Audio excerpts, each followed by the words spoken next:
Donc on veut illustrer les différents moyens que l'on a d'être dans les conditions de la diffraction de Fraunhofer, c'est-à-dire onde plane et diffraction à l'infini. Donc on utilise un laser sur lequel on a fixé un objectif de microscope qui est juste là pour élargir le faisceau de manière à pouvoir avoir un faisceau relativement large pour les objets étendus, les objets diffractants étendus. Donc première chose à faire, c'est de placer cette lentille qui est une lentille de 15 cm au foyer objet. Donc on peut le faire par autocollimation, même si le réglage sera sera amélioré par la suite. Attention aux projections. Donc ici, voilà, je me rapproche, je vois l'image du faisceau. Donc là, je n'ai pas la source au foyer objet, par contre je vois que j'ai le point lumineux ici qui correspond à l'image de la source, donc j'ai bien placé la lentille au foyer objet. Donc ici, à la sortie, j'ai une onde plane, faisceau parallèle, onde plane. Je peux ensuite placer une lentille de grande focale, de manière à pouvoir observer sur un écran. Hop, je prends celui-là. Je vais rejouer sur le réglage, je vais avoir un point lumineux qui va donc être l'image du point source. Et là, je peux placer... Joué sur ça? J'ai joué sur les deux en fait. Celle-là à peine un peu et celle-là surtout. D'accord. Je place ensuite l'objet diffractant, donc la fente. Et si je m'approche, je vois la figure de diffraction. Alors comme la figure de diffraction est très petite en taille, on peut la projeter sur un écran en utilisant ici la position de la figure de diffraction comme un objet, et on peut placer une lentille par exemple de 10 cm ou de 20, peu importe, hein, à 20 cm, on va faire le réglage. Par contre la figure elle va être trop haute, donc je vais régler juste l'ensemble pour le mettre plus bas.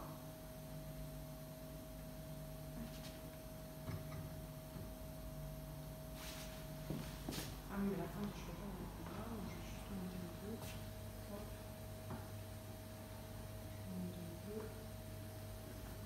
Et ça, on peut le descendre un peu. Tu peux descendre un peu, je pense. C'est pas mal. Ok. Et donc, du coup, hop. Il faut remonter un peu. Voilà. Et en fait, au fond, si tu descends la feuille blanche, on peut arriver à avoir, voilà, la figure de diffraction par une fente. Donc on voit que la direction est orthogonale à la direction de la fente. On constate le maximum de luminosité sur la tâche centrale et en termes de structure, une alternance frange sombre et frange brillante. Alors après, une fois qu'on a fait ça, ce qu'on peut dire, c'est qu'on se rend compte que ici, ayant une onde plane, en fait, quelle que soit la distance qu'on a entre ces lentilles, ça change strictement rien au dispositif. Elle n'a pas d'influence, elle n'a pas de rôle, cette distance. L'onde restera plane si je me place comme ceci, si je me place comme ceci. Ce qui va changer, c'est ce que je vais observer, mais j'ai juste à bouger l'écran. Et donc, en fait, le montage... Ça sert à quoi, cette lampe? Celle-là, elle servait juste à projeter la figure de diffraction pour l'agrandir. Hein. Elle servait à rien d'autre. Et donc du coup, en diminuant cette distance, on peut tendre vers un nouveau montage qui finalement est un montage à une seule lentille, puisqu'elle n'a pas d'importance, cette distance. Donc du coup, on peut remplacer ces deux lentilles par une seule lentille. On va prendre donc la lentille qui est là, la lentille de 20.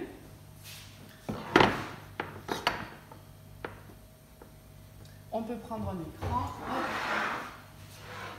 et on va pouvoir observer la même figure de diffraction.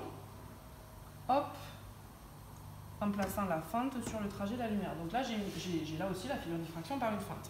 Donc en fait, le fait de montrer que ce montage-là est équivalent à celui qui était avant, qui correspond aux conditions strictes de Fraunhofer, ça permet de montrer que finalement, on va observer une figure de diffraction au niveau de l'image géométrique de la source. Et on peut imaginer que si ce n'est pas la fente qui diffracte, dans un instrument d'optique classique d'observation, comme par exemple le télescope où on observe une étoile, c'est en fait la monture de la lentille qui va jouer le rôle d'objet diffractant. Et donc c'est là qu'est tout l'intérêt de l'étude de Fraunhofer, de montrer qu'elle va accompagner en permanence la formation des images. Donc une fois qu'on a fait ça, On peut se placer dans un troisième cas qui se rapproche des conditions de Fraunhofer. C'est le cas où on utilise directement le laser sans l'objectif de microscope. Donc on n'étend pas le faisceau justement.